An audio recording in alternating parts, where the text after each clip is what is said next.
Hello everyone, and today we're going to be looking at a scenario where France starts a new empire. This video is going to be based in 2021, so we have the 2021 borders of the world. And yeah, if you enjoyed this video, make sure to leave a like on it and subscribe to the channel if you're new, and let's go ahead and get started. So throughout this video, we are going to have the country of France colored in red. And obviously, whatever country France attacks is going to be in blue. Also, you might have noticed that I have a new background now. If you haven't noticed that, then I don't know how you didn't. But basically, I can go like this now and be all the way over here. Now, I'm not actually going to be doing that in videos, obviously. I just think that having a background that isn't solid black is a lot better for videos because you can kind of like, if you ever get bored, you just look back there and see all the weird stuff on my shelf.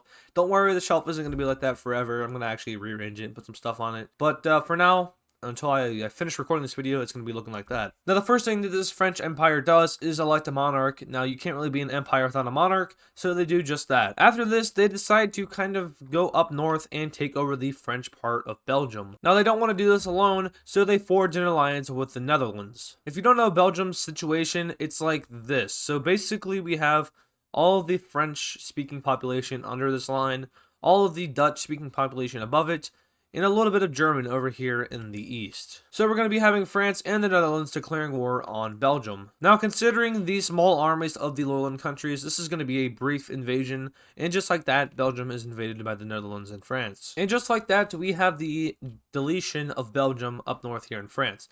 Now, if, for say, an American were to look at this map, they'd see no difference. Anyway, from here, the Netherlands is going to be represented by a darker red, just to kind of symbolize that it is an ally and not a part of France. So from here, France just kind of moves over to the east and takes over Luxembourg with ease. And now we are starting to see that France is getting thicker. So now France has to make a decision. It only has about 3 countries it can really attack, which would be Spain, Italy, and Germany. It could attack Switzerland, but then you'd have to move through mountains. But then again, you'd also have to move through mountains for Spain and Italy. So, yeah, also the Ardennes. So, yeah. France has to make a decision here. It's kind of sandwiched. So, France does make the, I guess, smarter decision to invade Switzerland. So, the French troops start to traverse the Alp Mountains. Now, this isn't easy, and I'm not saying that this is all happening rapidly. This is most likely a slower process, but eventually Bern is captured and Switzerland falls. In the peace treaty, we just have straight-up annexation of Switzerland, which kind of leaves us with a border gorish map. But don't worry, because now France is going to be going to war with Italy. So at first, the French troops that were in Switzerland start to push down into Italy. Meanwhile, we have Italian troops pushing up and capturing Corsica. We also have French troops pushing over into southern France. Not only does France have a bigger army than Italy, but they've also probably gained troops from Belgium, Luxembourg, and Switzerland. So with this, they move down and cut off the Italian troops that were invading in the south. From here, we have a push in, and they eventually surround these troops. After squeezing in on all sides, the Italian troops surrender. With this, we have France starting to storm northern Italy and taking over vast amounts of land. Also, if it isn't obvious already, NATO, the EU, the UN, that doesn't exist in this scenario. In order for France to actually become an empire, we'd need to eradicate all alliances. So that's already been done. Anyway, France continues its push down south and starts to get near Rome. France also makes a landing on Corsica and pushes down into Sardinia. From here, the French troops continue to push down into Italy and eventually capture Rome. And eventually, the country of Italy surrenders. When the peace treaty is over with, we are left with France that looks like this. So they've annexed all of northern Italy and have created a vassal or a puppet of southern Italy. They've also annexed the island of Sardinia. And yeah, so now they have a lot more options over here in the Balkans, but I really doubt that France would want to go that far. Instead, France starts to eye up Germany. So after preparing both of their armies, both the Netherlands and France go to war with Germany. Since this was a surprise invasion, France right away has the advantage, pushing through southern Germany. We also have the Dutch pushing in from the west. Eventually, both of their fronts are connected, and the sole push into Germany is started. Luckily for Germany, though, the Dutch haven't been doing much recruitment, and easily push back them from their borders. From here, they start a small push into the northern Netherlands, but this isn't seen as a significant cause because, the French are in the south. So after almost making it to Amsterdam, they just kind of give up and focus on their southern front, which has been expanding not in their favor. After months of fighting, eventually Germany is cut back down to this.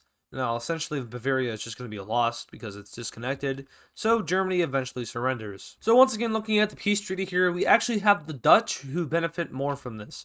Now, they've taken over a lot of Western Germany, which is very industrial, I think. But we also have France taking over southwestern Germany and puppeting / vassalizing Bavaria. Anyway, so now we have a Europe that is heavily influenced by France. We have a lot of these countries that probably border France and Bavaria who are going to be influenced by them and probably are going to try to improve their relations with them. But the main sore thumb for France right now is going to be Spain and Britain. So how does France respond with that? Well, they respond with a declaration of war. Now, the Dutch aren't going to be involved with this one because they don't really have an interest being involved with this.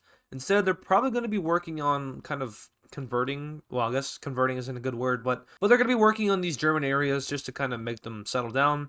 So yeah, anyway, we have the war with France down here. Right away, since France is primarily working off of sneak attacks, they start to push into northern Spain. They meet up with Catalonia, who decides to rebel at this time, and actually get a pretty good front. Anyway, we also have rebels over here in Galicia and rebels in southern Spain, so Spain really isn't that stable. We also have Portugal joining the war for, I don't know why, but just to kind of gangbang Spain, I guess. And eventually, all sides push in and Spain collapses. Also, the annexation of Andorra kind of just happens. Alright, so taking a look at the peace treaty, we have a Balkanized Spain.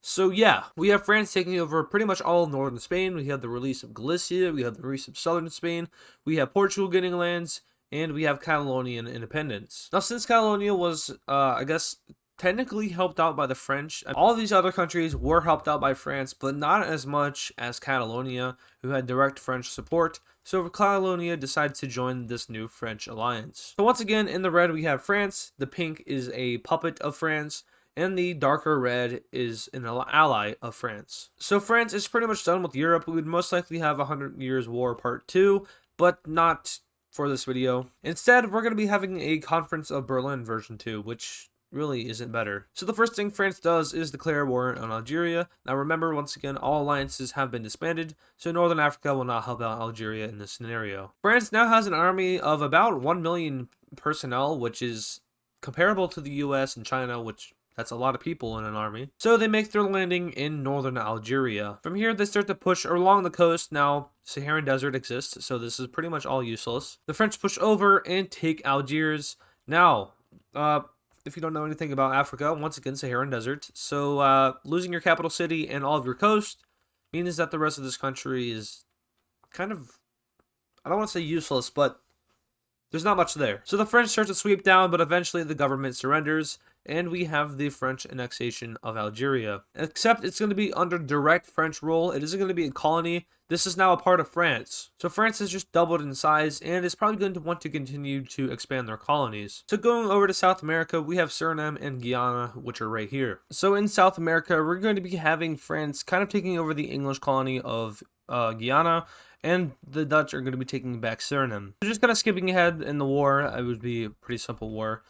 Here we have France kind of reinstating their colonies in South America. And finally, for one last war, now I know I said I was done with Africa, but yeah, let's just do this. So France is not going to be at war with all of their former African colonies here. Wait, I don't remember if this... So France is now at war with all of their former colonies here.